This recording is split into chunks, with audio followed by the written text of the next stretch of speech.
برمیگردم با میدان برای ادامه دادن رقابت در بازی جوابی مرحله انتخابی جام کنفدراسیون فوتبال آسیا برای دریافت رخصت خوب بازی در دور گروهی جام کنفدراسیون فوتبال آسیا با گروه دی با گروه منطقه آسیا مرکزی و بعد 90 دقیقه بازی حساب 1-0 به نفع دسته خوجند است و عموما از لیوزی دو بازی از لیوزی بازی رفت و برگشت حساب 1-1 است و فوتبال بازی دسته خوجند در وقت اساسی بازی نتوانستند که البته بیشتر از یک گل بزنند و همون یک گل رو یادآور میشیم که دلشاد بازارов در قسمت یکمی بازی زد با توری دروازه دسته نفچی. مخلصون در ورزشگاه مرکزی هنوز انتظار ادامه بازی هستند.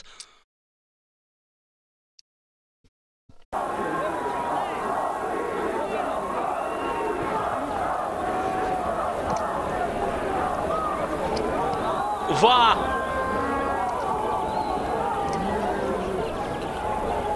بازی ادامه می‌یابد اکنون بازم در طول 30 دقیقه وقت ایلوواکی متوجه میشویم باید اکنون حتما گلی معین کرده شود و بازم فوتبال بازی دسته خوجند هجوم خود را از آغاز وقتی ایلوواکی برای خود دو قسمتی 15 دقیقه ادامه داده ایستادن حمله‌های خود رو و کوشش دارند که هرچی زودتر آنها با خوب غلبه دست یابند. کامران توپ را از دست می‌دهد. الکساندر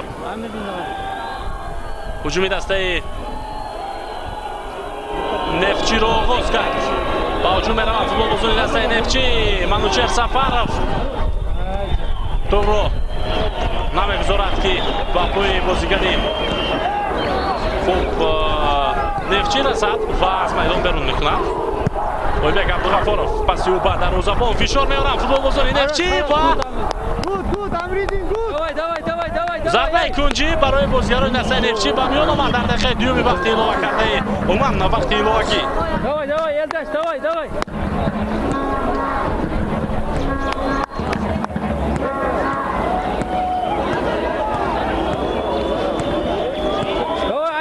Аза, давай! Аза! Арген Жуматаев از کنج میدان آماده شده است برای توپ رو به بازی وارد کردن.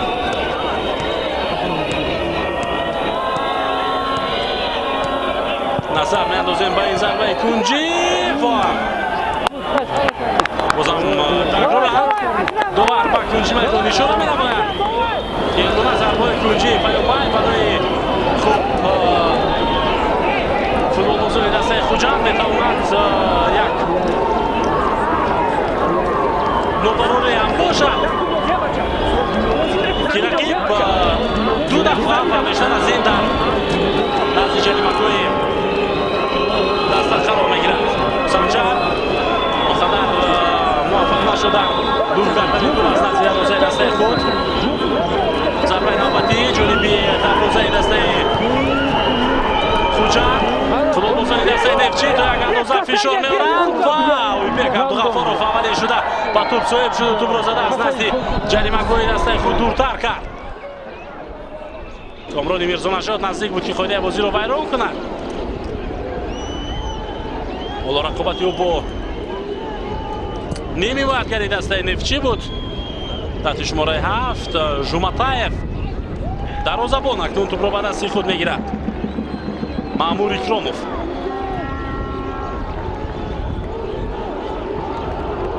سانجار سرعتی بلندی و پاس با فتولا میتواند حمله را ادامه بدهد. پرتاب به داخل جریمه‌گاه امکانیت برای دلشاد ضربه او و چگونه فرصت را از دست میدهند فوتبال بازی ما. ببینید این آمد اندری سیدورов بازم در زدن ضربه آخر موفق نمیشود.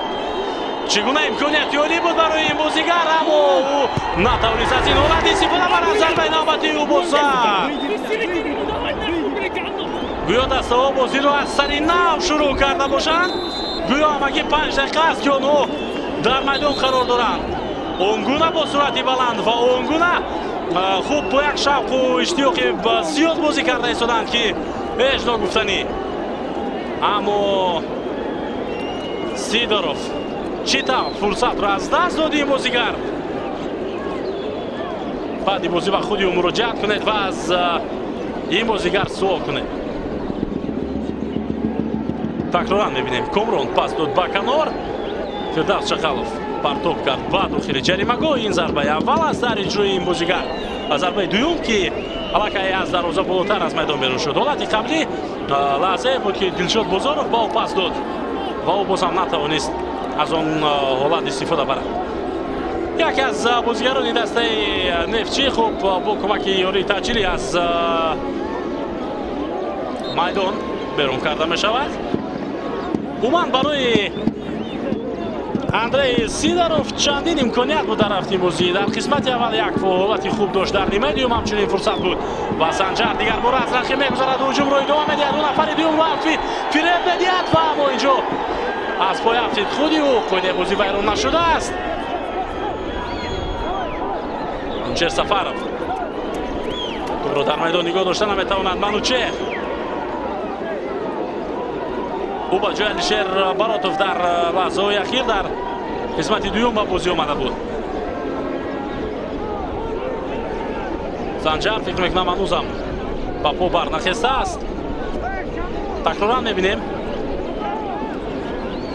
он қадар расиши ҷиддӣ набуд, аммо ба ҳар сурат довар аслан ба ин ҳолат аҳамияте надод. аз вақти асосии бозӣ дида дар вақти иловагӣ то ҷои бозӣ ҷолибтар сурат гирифта истодааст.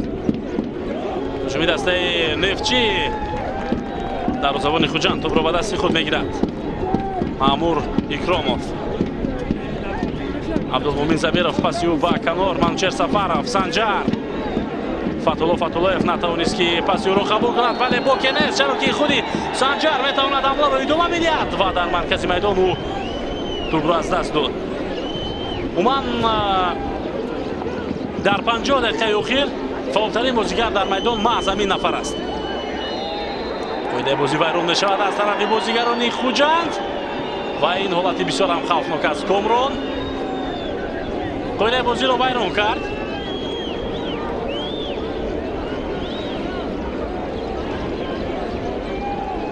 такроран ин ҳолатро мебинем ки бале Комрон бо бозуони худ боз дошт рақибро ва ӯ қоидаи бозиро вайрон кард дар ин ҳолат. акнун барои бозигарони Хуҷанд то ҷое як вазъияти хавфноктар ҳам ба миён омад ва футболбозони дастаи Нефтчӣ фикр мекунам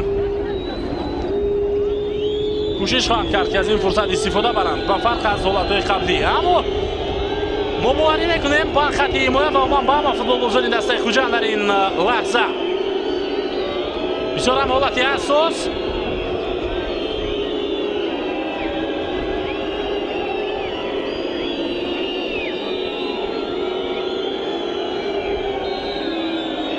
садаи уштаки довар баланд мешавад ва зарба ҳам зада шуд. ҷониби дарвозаи дастаи Хуҷанд. Маъмур Икромов талош мекунад ки тӯбро ба дасти худ бигирад, аммо Амир Шарифӣ ба ӯ фишор овард ва нагузошт ки ӯ ба тӯб соҳиб шавад. баъдан қоидаи бозиро ҳам вайрон мекунад Амир Шарифӣ.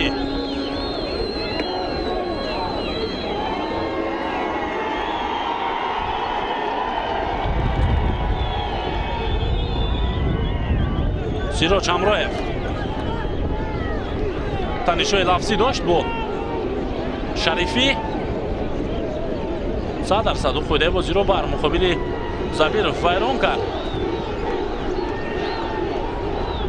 алифи голи ягона дар ин дидор Дилшод Бозоров дар экранҳои мо қарор гирифт.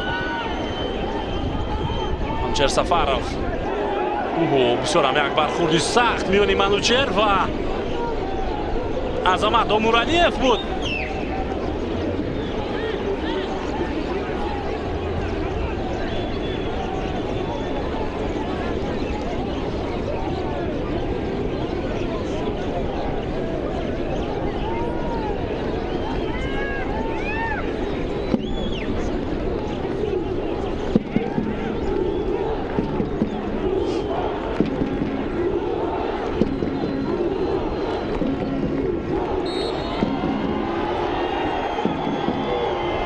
гузаронда мешавад аз аут ва кӯшиши бозигарони нефчӣ бенатиҷа ба анҷом мерасад. Фатҳулло Фатҳуллоев зарбаи ӯ ба маркази майдон ва дарвозабон тӯбро ба дасти худ мегирад. аз оғози вақти иловагӣ аллакай 10 дақиқа пушти сар мешавад ва кӯшиши ҳар ду даста бозам идома дорад.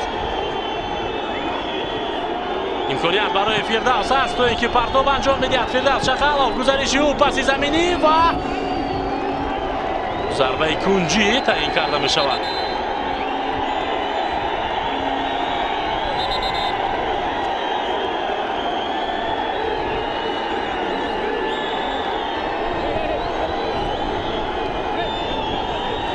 бозам тағйирот дар ҳайати дастаи нефчӣ аст ва таҳти шумораи 7 аз майдон гирифта мешавад Жуматаев Арген. ба ҷои ӯ ба майдон меояд таҳти шумораи 23 Аброр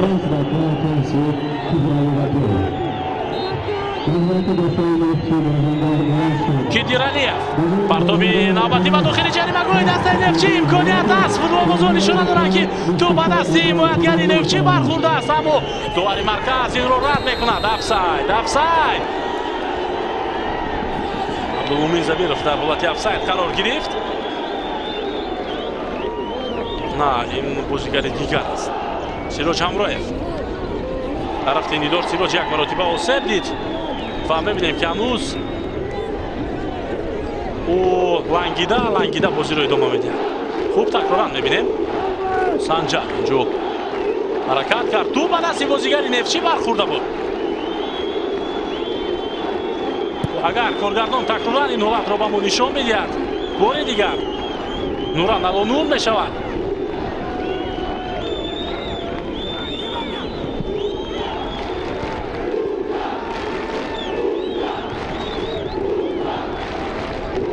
Фатҳулло тӯбро бармегардонад ба Санҷар Рисибоев. лола аут ба нафи дастаи Хуҷанд аст. сармураббии дастаи Хуҷандро мебинем. Никола Лазаревич агар ба ӯ имконият медиҳад, худаш ҳатто ба майдон мебарояд ва ҳамин ҳолатро ба гол анҷом медиҳад. чӣ нобарорӣ аст дар кори ҳамлагарони дастаи Хуҷанд ки аллакай аз даҳумин имконияти худ истифода карда наметавонад. чанд маротиба барои Дилшод Бозоров, чанд маротиба барои Андрей Сидоров ва ҳатто барои Фатҳулло, барои Санҷар фурсат буд, аммо онҳо ба задани гол даст наёфтанд баъди он голе ки Дилшод Бозоров зад дар қисмати якуми бозӣ. ҳоло зарбаи кунҷа аст ва Фатҳулло омода аст ки тӯбро ба бозӣ ворид кунад. зарбаи Фатҳулло фурсат аст. дарвозабон бартараф мекунад то ҳадди имкон ин ҳолатро. зарбаи такрории Фатҳулло ба дохили ҷаримагоҳ. Абдулмумин Забиров тӯбро барои Фирдавс Чақалов мегузорад. партоби Фирдавс ба ҷаримагоҳи дастаи нефчӣ. Ойбек метавонист ба тӯб расад, аммо на. Абдулмумин Забиров тӯбро ба ҳамдастаҳояш мегузорад ва инҷо тӯб аз майдон берун мешавад. бисёр як фишори баланд дар иҷрои бозигарони Хуҷанд буд ва ҳамзамон ҳуҷумҳои хеле хавфнок, аммо бозам онҳо ба задани гол даст наёфтанд. با آمدن بعضی از بازیگران از جهت احتیاطی دسته خوجند اومد بازی دسته تغییر یافت و با سرعت تر شد، اما ما تو هول فعالی کامران میرزانجاد رو نمیبینیم. یا محض یکی از بازیگرانی که از جهت احتیاطی با بازی آمده است. سنجر رسیبویف توپ رو در میدان نگاه داشتن نتوانست.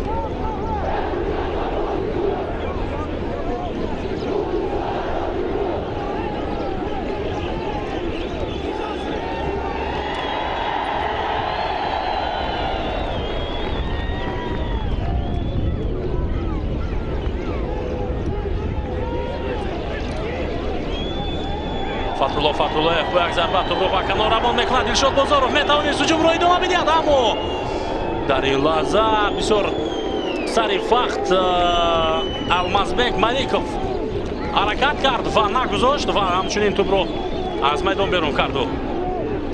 қисмати аввали вақти иловагӣ аллакай ба хотимаи худ наздик аст ва 1 дақиқа дигар боқӣ мондааст. Ба ҳуҷум мераванд футболбозони Нефтчӣ. Бояд мутаваҷҷеҳ шуд дар ин вазъият ва Мамҷед Сафаров тӯбро аз ҷаримагоҳи дастаи Хуҷанд берун мекунад. Санҷар бозам метавонад ҳамлаи дасташро бо суръати баланд идома бидиҳад. Ин бозигари воқеан ҳам бо маҳорат. Дар ҳамин бозӣ Санҷар Рихсибоев беҳтарин бозии худро то як андоза тавонист нишон бидиҳад. ӯ аз канор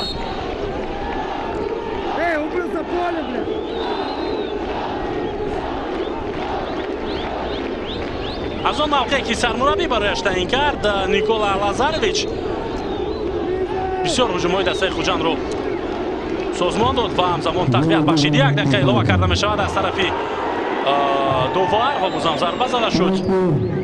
1 дақиқа ба вақти асосии қисмати якуми иловагӣ.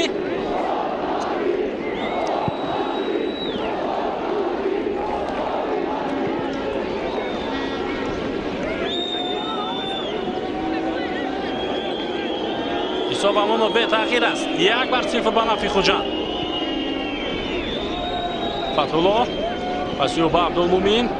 Санҷар аз пой афтонида шуд ва қоидаи бозӣ бар муқобили ӯ вайрон шуд аз тарафи Акрамҷон Умаров. ҳимоятгари дастаи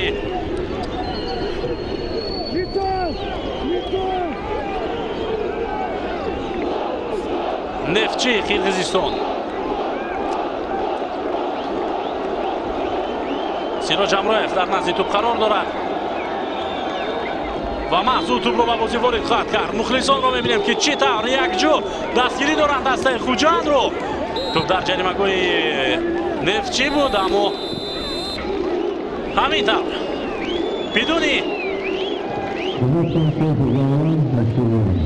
тағйир ёфтани ҳисоб вақти асосӣ ба анҷом мерасад дар қисмати якуми иловагӣ ва дастаҳо мавқеъҳои худро иваз мекунанд.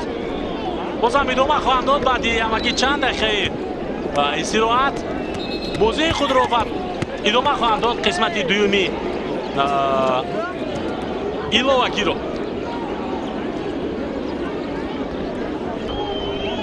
дар ҷараёни бозии дастаҳои Хуҷанд ва Нефтчӣ, Хуҷанди Тоҷикистон ва Нефтчӣ Қирғизистон ва баъди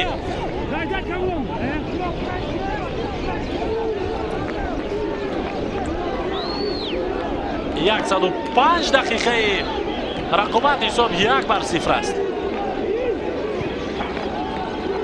акнун ҳуҷуми навбатии худро оғоз менамоянд футболбозони дастаи Хуҷанд ва бозам Андрей Сидоров натавонист ки ҳамларо муваффақона идома диҳад. Фирдавс Шахалов пасиюазавт футболбозони Нефтчӣ кӯшиш мекунанд ки бартараф кунанд ҳамлаи Хуҷандро. Фатҳулло Фатҳуллоев зарбаи Фатҳулло ба дохили ҷаримагоҳ имконият Дилшод гол! Гол! Гол! Гол! Гол! Гол! ду паси головар дар иҷрои Фатҳулло ва 2 гол дар иҷрои Дилшод Бозоров. 2-0 Хуҷанд пешсаф мешавад ва ин ҳамаро аз дастгириҳои мухлисон медонанд футболбозон ва ба назди онҳо мераванд. бисёр ҳамбозии олӣ футболбозони дастаи Хуҷанд тавонистанд ки маротибаи дигар ба задани гол даст ёбанд дар дақиқаи дуюми қисмати дуюми иловагӣ ва бо ҳисоби 2-0 пешсаф мешаванд акнун.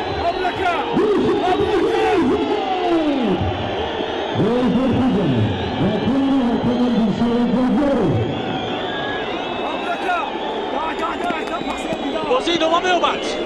акнун бозгарони дастаи Хуҷанд бояд ба қисмати майдони худ бештар таваҷҷӯҳ кунанд. новаст аз он ки онҳо вазифа доранд дар ҳуҷумҳо низ фаъол бошанд, чаро ки баъд ин тамоми буду набуди худро хоҳанд бахшид футболбозони Нефтчӣ Қирғизистон баъди задани 1 гол ва 2-2 кардани ҳисоб ва дар сурати 1 гол задан аз тарафи бозигарони дастаи Нефтчӣ бартарии Хуҷанд аз байн хоҳад рафт. имконияти футболбозони Нефтчӣ, аммо اینجا فعالی خط دفاعی دسته خوجند احساس می شود.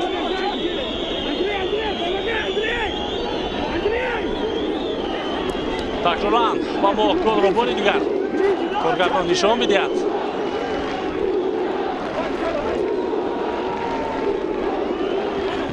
با ضربه با بازی در آورده می شود.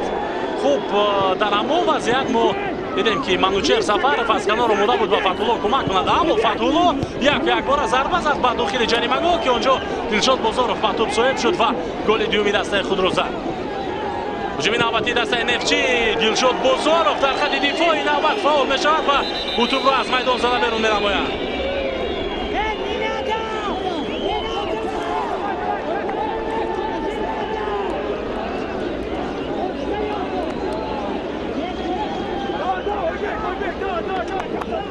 این فوتبال باز دلشاد بازارov را در نظر دارم. دلکه 31 سال دارد، اما او در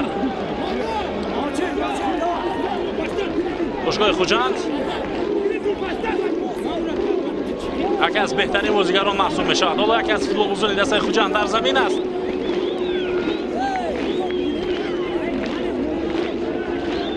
از احتیاطی نفتچی تغییراتی نوبتی وارد کرده می شود به بازی. امیدالله ایمینوف تحت رقم 17 به بازی خواهد آمد و رقم 18 از میدان گرفته می شود. خیرت ایزاکوف یادآور میشیم که محافظتگر است و امیدالله ایمینوف هجوم کننده. اکنون نعمتجان زوکیرов سرمربی دسته نفتچی قرقیزستان بازی دسته رو با پررکی مویل میکند به خط حمله و اونو باید یعنی فوتبالبازان این دسته باید در خط هجوم بازی نمایند برای برابر کردن حساب. اما فوتبالبازان دسته خوجند اونگونه که در نیمه دوم بازی کردن به رقیب امکانیت ندادند و همون طوری که در قسمت اولی وقتی لاوکی بازی کردند همونگونه اگر بازی رو ادامه بدهند پس فکر میکنم امکانیتی نخواهد بود برای دسته نفتچی. فرصت است برای به توپ صاحب شدن، اما نه. الکساندر پاسی او با کناری راستی خط هجوم.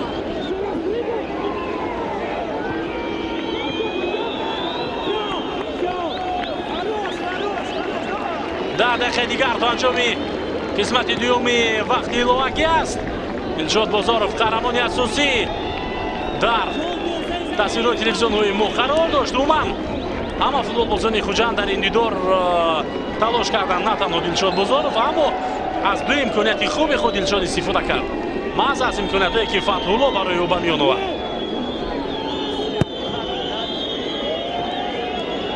فردوس چخلوف و بازی برمیگردد. اندری سیدوروف و حمایتگری دسته نفتچی تحت رقم 3 عظمت عبدالله با هم برخورد داشتند.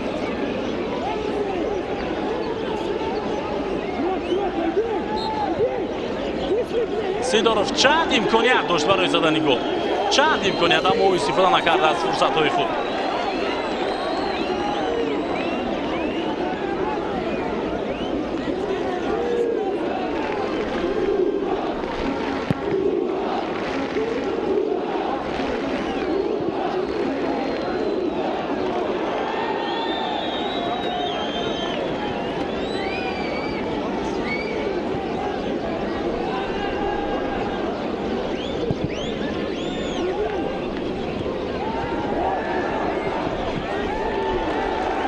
مامور دروازه‌بان توپ را به دست خود میگیرد.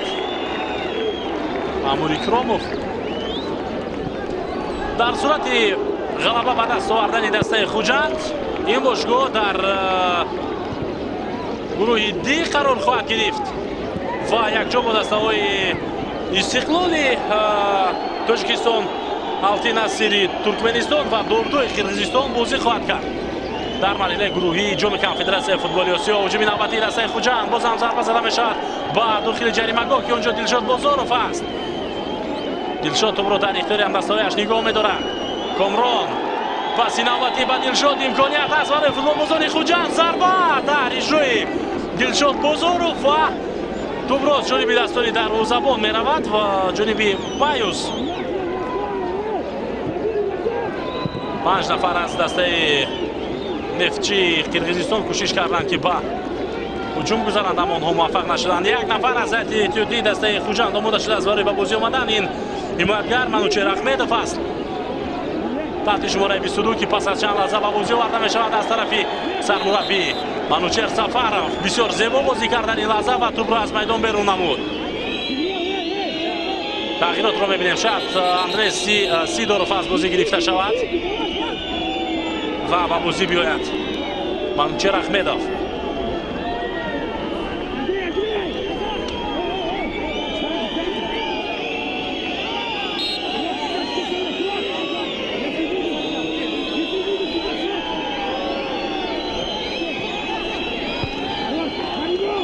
حمله نوبتی دسته نفتچی.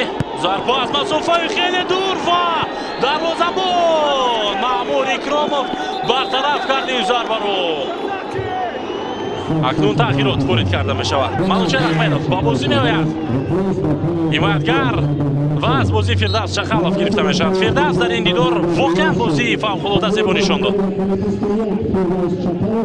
تو بازار با بازی در آورده می شود و مأمور از موقعش بیرون اومد. اشتباه هم کرد اما فوتبالبازان دیگر در جریمه‌گاه باعث حمایتگر قرار داشتند و این حالت رو برطرف کردند. دلشاد بازارov. کامران پسی او به دلشاد. خود کامران میرزانجاد میتواند ادامه میدهد حمله رو. کامران انتظار میشود کمک هم دستاویش رو و اینجا چی کار کرد او؟ بسیار یک حالت خوفناک بود و ضربه که واقعا قوی بود و با سرعت به جانب دروازه مأمور اکرامov میتوانست حتی با گل انجام یابد. دروازه‌بان دسته خوجند خوشبختانه اون حالت رو برطرف کرد. برگه زرد نوبتی رو دوباره مرکز از جای خود بیرون میکند. الکساندر ایگناتینکا با کارت زرد جزا داده می شود. مثلا همین بازیگر در بازی اول در قرقیزستان به طول دروازه استقلال خوجند گل زده بود و همزمان در آن بازی بهترین فوتبالباز هم اعتراف شده بود. اویبک عبدالغفارov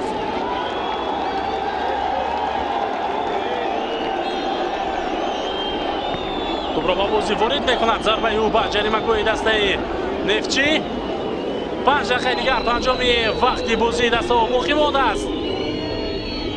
حساب 2-0 به نفع دسته خوجند است و از روی بازی رفت و برگشت 2-1 است. خوجند پیشرفت است با زدن بیشتر از یک گل نسبت رقیب خود. منوچهر احمدov مخلصان رو دعوت میکند که فعال‌تر شوند و شادی و نشاط نمایند، دسته را دستگیری کنند تا اینکه بازیشان بازم بهتر شود.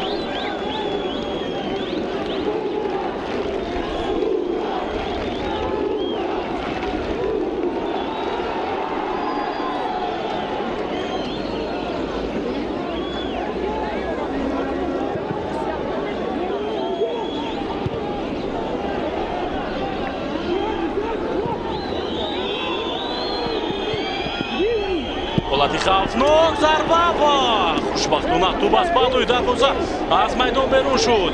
بسیار هم یک امکانیتی خوب برای فوتبالبازان نفتچی بود و حتی خوب از این حالت استفاده هم کردند آنها. ببینید امیر شریفی چگونه فرصت در میان آورد برای هم دستش و ضربه از پهلوی دروازه دسته خوجند از میدان بیرون شد.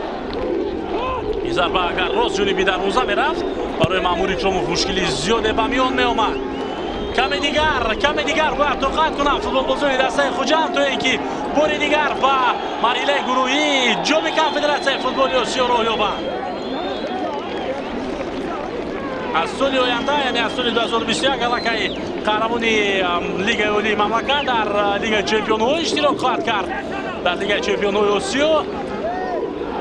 ولی تا آن زمان باید در جام کنفدراسیون فوتبال آسیا دیگر باره فوتبالبازان تاجیک و دسته‌های تاجیکستان نشان میدهند که با چه کارهای خودی‌اند. و مانند یعنی که استقلال همگی 3 سال پیش به فینال برآمده بود سال 2017 و حتی فینال در کشوری عزیز ما در تاجیکستان برگزار شد و اونجا ما در فینال از دسته ایر فورس عراق شکست خورده بودیم.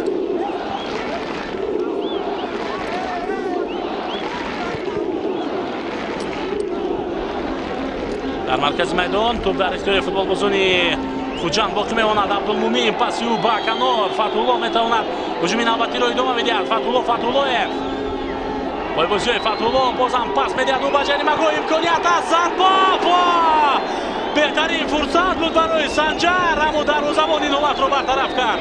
Тубрабоӣ аз тарафи Санҷар.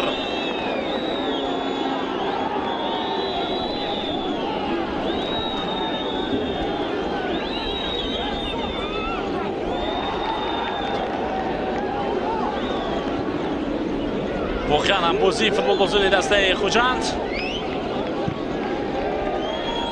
бозии хушнудкунандае аст ки онҳо бар муқобили яке аз дастаҳои тоҷои фаъоли кишвари Қирғизистон ин гуна олӣ бозӣ доранд. албатта Хуҷандро ҳам бояд дасти кам нагирифт, бо чашми кам назар накард, чаро ки ин даста мавсими гузашта дар зинаи дуюми чемпионат қарор гирифта буд ва воқеан бозии фавқулода хуб нишон доданд футболбозони Хуҷанд мавсими қаблӣ. Фатҳуллоев ба пеш меравад. албатта хастагӣ дар ҳар як бозигар эҳсос мешавад ва дар Фатҳулло низ ҳамзамон паси ӯ бисёр амолӣ. Дилшод метавонад ҳуҷумро идома бидиҳад. имконият, зарба, гол!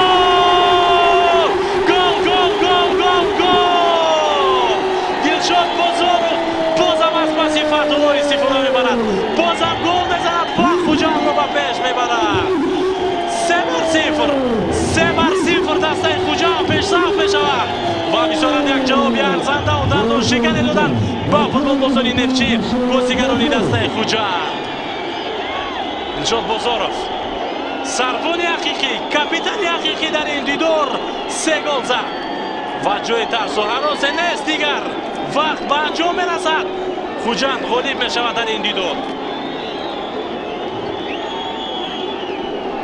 Дилшод Бозоров, бубинед Фатҳулло ва Дилшод дар ин дидор он гуна якдигарро дарк карданд ва албатта инҷо заифии хатти ҳимояи дастаи рақибам эҳсос мешавад. дар дақиқаи 120 аммо ба ҳар сурат пасҳои Фатҳулло рост ба Дилшод Бозоров хеле ва хеле амиқу дақиқ буданд ки аз онҳо истифода карда тавонист ин футболбоз ва голҳоро ба ҳадаф расонид. Амирҷон Сафаров ба ҷои Андрей Сидоров ба майдон меояд ва дар дақиқаи 33 як гол ва дар вақти иловагӣ, дар қисмати дуюми вақти иловагӣ 2 голи дигар мезанад Дилшод Бозоров ва дар ҳар се ҳолат ҳам аз пасҳои хуб Фатҳулло истифода кард. инҷо бозам меҳмонони фахрӣ ба мо нишон дода мешавад. раиси вилояти Суғд ҳамзамон Дилшод Назаров ва Алишер Урунов уман шахсони бисёр мӯътабар дар партишгоҳи марказии шаҳри Душанбе барои дастгирии дастаи Хуҷанд омаданд, барои дидани бозӣ, барои дидани футболи тоҷикӣ ва воқеан ҳам мо тавонистем исбот намоем ки дастаи Хуҷанд метавонад дар ҷоми Конфедератсияи футболи Осиё иштирок намояд дар марҳилаи гурӯҳӣ. як дақиқа илова карда шудааст аз ҷониби довар ки он ҳам ба хотимаи худ хеле наздик аст.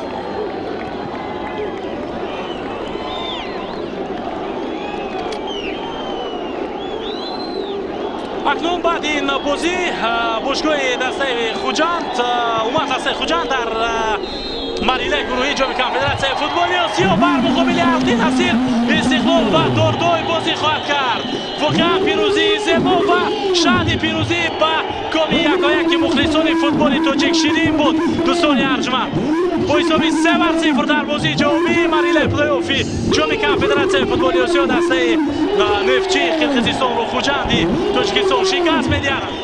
Иномиддин Аҳмадзода шораи ин бозӣ будам. Сарбаланду пирӯз бошед, моро тарк накунед.